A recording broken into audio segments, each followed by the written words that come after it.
He was part of this whole circle, and he had huge influence. And I'm sure, well, looking back on it, I mean, he he was already. I can't say exactly to what extent, but he was definitely an influencer. That's the term that they're using now, on behalf of the Kremlin. And so when the FBI raided his home, I believe the news came about a month ago. Then it turns out that Simes had actually abruptly left the U.S. in October of 2022 and never has returned. So, it's like, there must be a reason for that, right? Firstly, we've had the decision to indict and accuse Russia of trying to influence the 2024 US election. Media executives have been arrested and indicted, and a widespread campaign to influence the vote in November. What's your take on that? Is that something that you felt had been brewing for a while, and that it was only a matter of time before a move like that was made by prosecutors in the United States, or did it kind of blindside people? There has been some discussion, of course, because of what happened in 2016 with Russian interference, which was pretty well documented, and it was a huge thing. We had the Mueller report, Robert Mueller, and there was a lot of evidence, even though none of it was directly. Even though Trump and the Trump campaign never really, it got to the point where they were accused of deliberately cooperating with the Russians. It was very clear that the Russians were making a huge effort to influence the U.S. population in favor of Trump. Remember the troll farm and Yevgeny Prigozhin's Internet Research Agency, and they were devoting huge efforts to propaganda on the internet in favor of Trump. So I think people sort of assumed that the same thing would be happening now.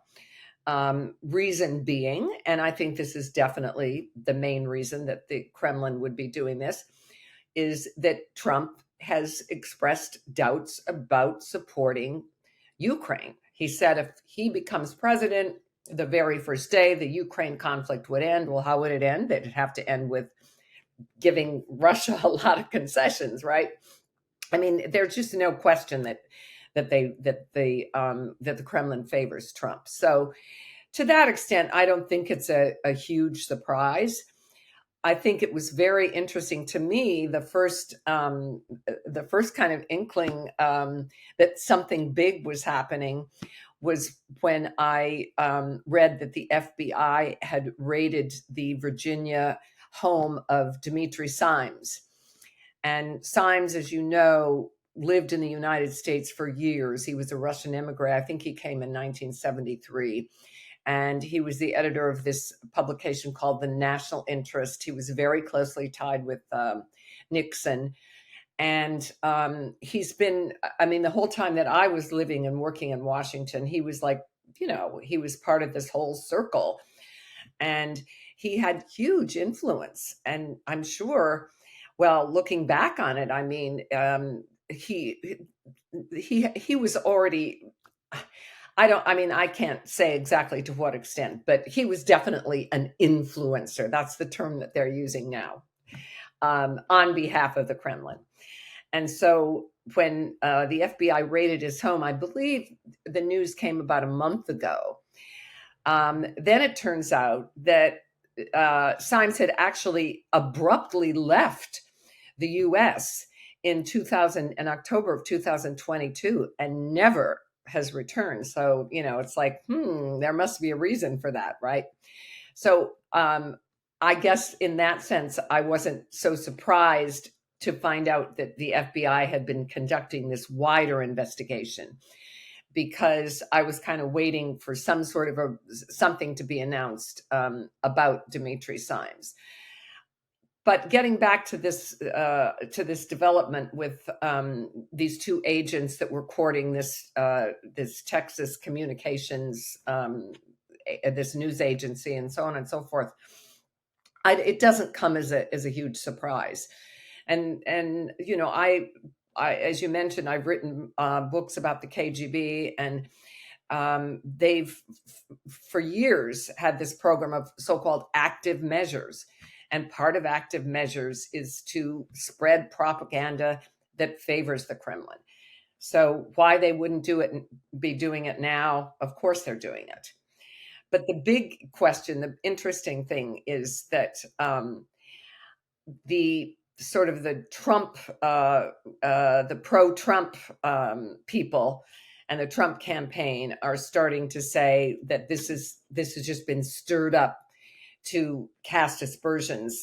They're using the same argument that they did when there was this big discussion of Russian interference in 2016. And now they're saying, oh, the FBI just wants to, say that Russia's doing this because this helps buy the Harris campaign. So I guess it's become kind of a political issue, not surprisingly. And the political issue is given a new twist when Vladimir Putin says that he actually wants Kamala Harris to win the election because she has this infectious laugh. And you think, yes, of course, he may be brutal, he may be evil, or whatever word you want to describe him. But the one thing you can't accuse Vladimir Putin of is having a lack of intelligence, because that seemed to be quite a clever comment. I don't think it was frankly, that clever, because anybody who understands the situation sees it as just ridiculous. But and it's interesting. I went back and I've looked at Dimitri Simes. Back to him. I don't mean to obsess about him, but I think it's really pretty important because he had a lot of influence in Washington. And now he has this program on Russia's Channel 1, which is different from RT, which has been connected with the scandal in the US. But they're all part of the whole propaganda network. They're all controlled by the Kremlin.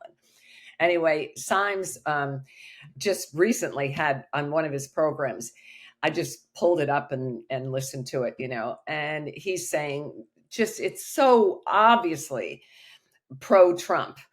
And talking about how the war, the threat of nuclear weapons, and the US has to understand that continuing this to support Ukraine could really permanently hurt them. And I mean, so just to give you an example, all you need to do is look at Russian state-sponsored television and see what they're saying, and exactly what the Kremlin thinks. We could talk for hours, no doubt, about all of this, but we've covered everything, I think, at least for the moment.